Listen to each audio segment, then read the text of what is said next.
Everyone. This is just going to be a quick overview on data loss prevention for CYB 515 at a GCU. So all in all, the two biggest systems we're going to be looking at are going to be Windows and Linux. Biggest similarity between the two is that they use a tree-like hierarchical structure. Both of them also use, or I guess I should say enforce, user and permission groups with ACLs. That's just access control lists. It's setting permissions for specific users or groups to be able to access certain things or not to be able to access certain things. But there are much more differences between these two systems than there are similarities. So as just mentioned, there are way more differences than similarities. The biggest difference to me, at least, is the open source of Linux compared to the commercial software that you have to use for Windows compatibility. Linux is going to allow you to have way more option in how you use the system, what you use in the system, and then how it actually communicates with each other within those systems. And Windows is kind of a straightforward. If Linux was more of a circle where you have a lot more options encompassing, I would say Windows is almost a straight line. If not just a straight up rectangle. You're going to have hard limits. Nothing's actually going to be the same from one system to another, and clearly we can see that with Linux and Windows. Another big difference is going to be cost. Because Linux is open source, most of that is going to be free.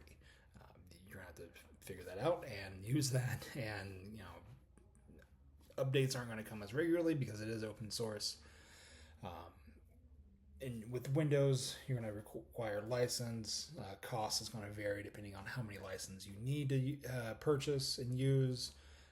And then if there are commercial software that you actually need for the business as well, then that cost is only going to be driven higher and higher per computer that you need to use this with. My opinion, and of course opinions are greatly varied, is that it's going to depend on the industry that you're in. If you're looking at business and finance and banking, I believe that Linux, when used correctly, is more secure. And you're going to have way less latency.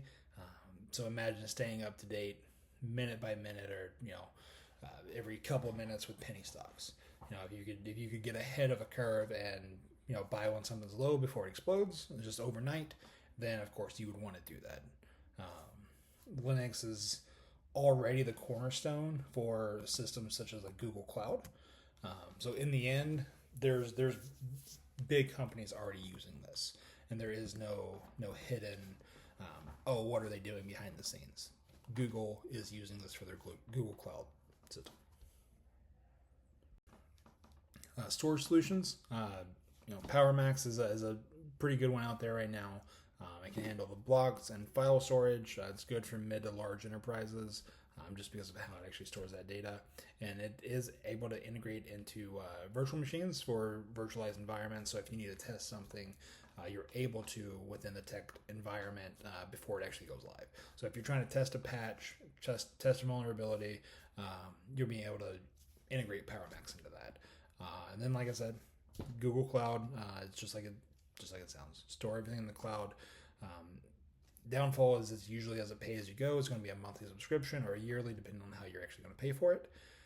And unlike hard drives, I could be here in Kentucky and a teammate need a document in California or Alaska or halfway around the world when they're giving a presentation in another country. It's so easy to access and so worldwide that it would almost be hard to say, hey, something like a cloud server would not be beneficial for any company. Of course, in the end, every business wants to stay ethical. From the Christian perspective, there's so many things that you need to take into consideration: costs, quality, security, even identifying the data itself that you're going to be storing. In the end, it's do what's going to be best for the customer and not really the company. And sometimes, of course, the company's mindset and needs are going to be first, but with all